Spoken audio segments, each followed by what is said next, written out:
miliar 486 juta 186.415 ribu rupiah. Jadi 4,48 miliar. Itu potensi kerugian, Pak. Ya, itu nah, yang penting begini, rekan-rekan semua, yang penting begini. Coba tadi lihat ada obat yang tanpa izin.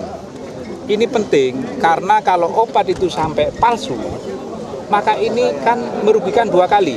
Pertama dari sisi perizinan dan keuangan negara karena tidak bayar pajak, tidak bayar biaya masuk. Yang kedua yang paling merugikan adalah kesehatan si yang membeli obat itu sendiri karena dia pikir dia sudah berobat. Padahal sebenarnya dia obat itu belum tentu obat yang memang benar-benar seperti yang direkomendasikan khasiatnya oleh dokter. Ini yang penting. Yang kedua kosmetik.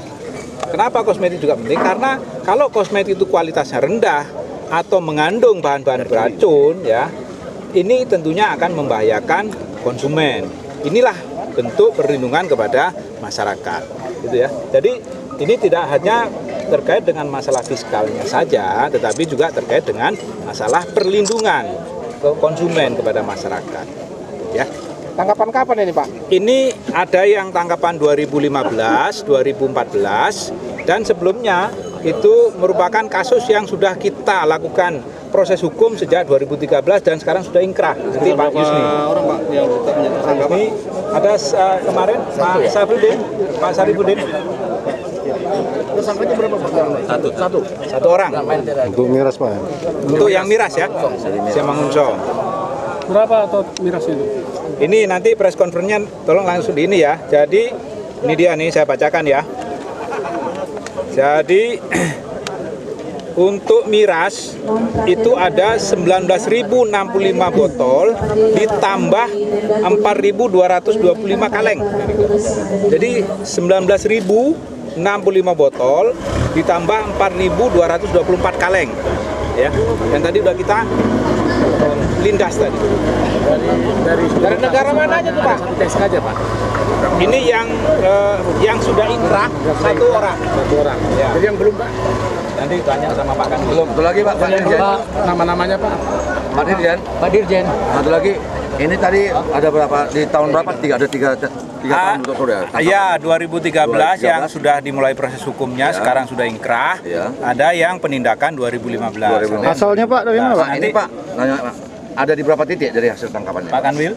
Ada seluruh Sumatera Utara. Untuk rokok itu seluruh Sumatera Utara. Ya. Kalau minuman itu dari Belawan dan kemudian obat-obatan juga dari Belawan, kosmetik juga dari Belawan. Ya. Dari daerah yang ada? Dari rokok Rokok. Jumlah minuman yang dari Belawan, Pak? Cuma dari Belawan. Ya, ini semuanya dari Belawan. Global itu, Pak. Ya.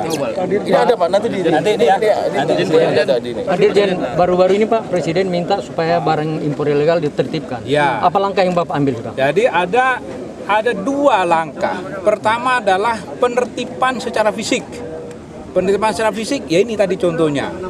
Contoh yang lain adalah Tanjung Balai Asahan.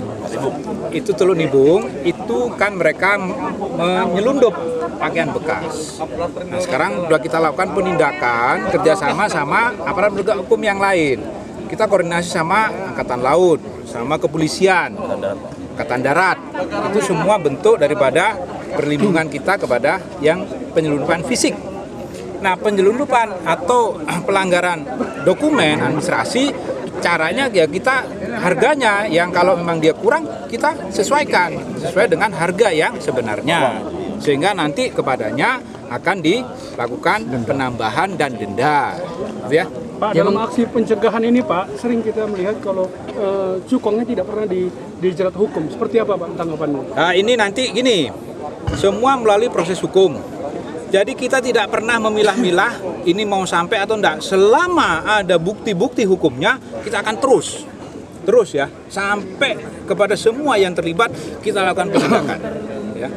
Nah, buktinya satu ini sudah ingkrah, langsung kita lakukan pemusnahan ini. Ini kan banyak ini 19.000 ini. Ini artinya kita tidak pilih-pilih. Ya 19.000 itu banyak itu. Pelakunya berapa orang, Pak? Sementara ini satu orang. Yang sudah ini, saya tadi bertanya yang sudah ini.